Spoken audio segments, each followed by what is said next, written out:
The topic of this video is on mutually exclusive and overlapping events. So we just got done talking through Venn diagrams, and now at this point we need to understand the idea that sometimes events don't have anything in common and sometimes they do. And it's easy to see that when you have a Venn diagram because you would literally see the overlap. But what if the Venn diagram is taken away? And that's where our focus is today. So a compound probability is a compound event is really when there's multiple events and there's either an and or an or in between those events.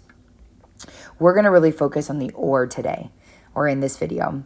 So mutually exclusive events are events that cannot happen at the same time. They have no common outcomes. So it would be like rolling 2 die and getting a sum of 5 and then getting a sum of 7. There's no way that a sum of 5 is going to be the same or in any way impact me getting a sum of 7, or there's no overlapping outcomes. Whereas overlapping would be like getting an even number and then getting a 6. Well, 6 is an even number, so there's going to be overlap between those two events. And because of that, that's going to change our probability. So let's start with mutually exclusive. So first of all, this Venn diagram wouldn't really even be a Venn diagram. It would just be a circle A and circle B, and it's separated by an or.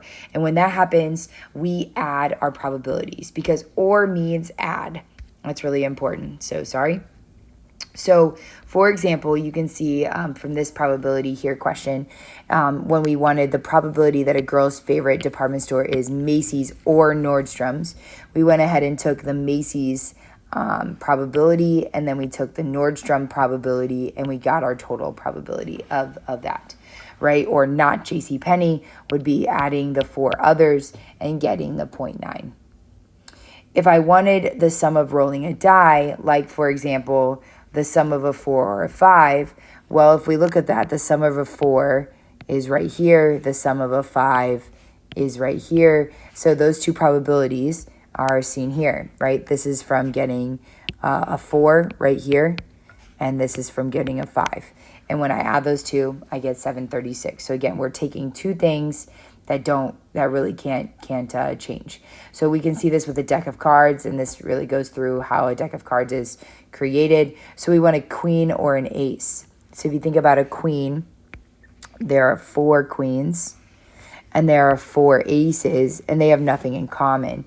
So we would take 4 out of 52, which is the total cards, and we would add, this would be the amount of queens, this would be the amount of aces, and then always make sure that you reduce your probability. You want it to be in smallest form, and that's where that 2/13 is coming from. So what happens when we overlap events? What happens when there are things that they have in common? So we're going to do the adding the exact same, but we're going to take away that overlap. We're going to take away the inside of the Venn diagram. We're going to take away the outcomes that they both had. So I really liked the way this looks with cards, okay? So this is an example of getting a king or a club. So if I highlight the kings, those are right here. And if I highlight the clubs are right here. And when I highlight those, you can see that there's one outcome that they have in common, right? That are highlighted by both colors. And that's this one right here. So we can see that there are 4 kings in the deck. And I cannot draw a club, but I will, that's terrible. But that's supposed to be a club. There are 13 of those. And then this is I have to do it again, the king of clubs. Oh, that one's a little better. So that is why we subtracted this one, as it is overlapping. It's in both categories. We need to take that away. All right, so I have a few other examples of this. I'm going to come back up to these. Well, I guess we'll use this one. There are a few other examples of this that we can practice with that are not kind of given to you as an answer. So as you're watching this video, maybe you think about this table and how you would answer this. What is the probability of picking a heart or a face card? So push pause, give this a try, and then I'm going to pause 5 seconds, then I'm going to show the answer.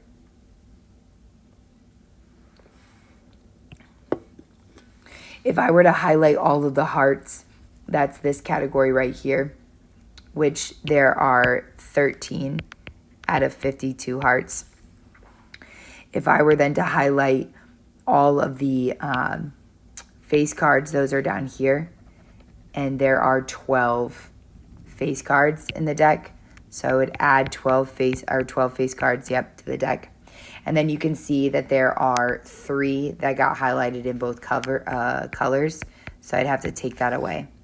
So 13 plus 12, that's 25. And 25 minus 3 is 22. And then I would have to reduce. So 1126 is what I think we would get there. One last question would be, what if I wanted the probability of picking a red card or an ace? So again, if we were to highlight what we've got, a red card would be that's half the deck right there. Half the deck is red. And then an ace would be this section right here. And those 2 colors overlap in 2 places. So you'd see something like 26 over 52 plus 4 over 52 minus 2 over 52. So this is 30 minus 2. That gets you a 28 out of 52, which is 1426, which is 7/13, I believe. Sorry, I was reducing in my head and not with a calculator. So you can kind of see this idea of like taking away, right? And notice that we don't have a Venn diagram to see that. So we have to use our outcomes and what we can see. We can also see this with two-way tables. So let's say, for example, we have this table right here, and I wanted to know the probability of picking a female or a person from Florida. So anytime you see a two-way table that doesn't have its totals, you want to make sure that you total it. So if I add down, I get 21. If I add down here, I get 10, which means my total is 31. That's really, really important. If I add across, I get 12, and I get 9, and I get 10, which also is 31. Okay? So essentially, you want this, you want this right here and this right here to equal the same sum of this. Okay? All right. So now I'm ready to answer this question. So it wants to know the probability of picking a female. Well, there are a total of 21 females out of 31. Or it says a person from Florida. Well, if I look at Florida and I go across, there are 12 people from Florida out of 31. But then I need to find the overlap. Well, there were 8 people in both categories, right? I looked in this sum here and I looked in this row here. So I have to take away the 8 out of 31. When I do that math, I get 25 over 31 is my total probability. You can see this with dice as well if we move this around. So if the question was, what is the probability of getting a number, rolling a sum that's even? So if we highlight all of our evens, right, that would be all of these numbers. It's going to look like a checkerboard here.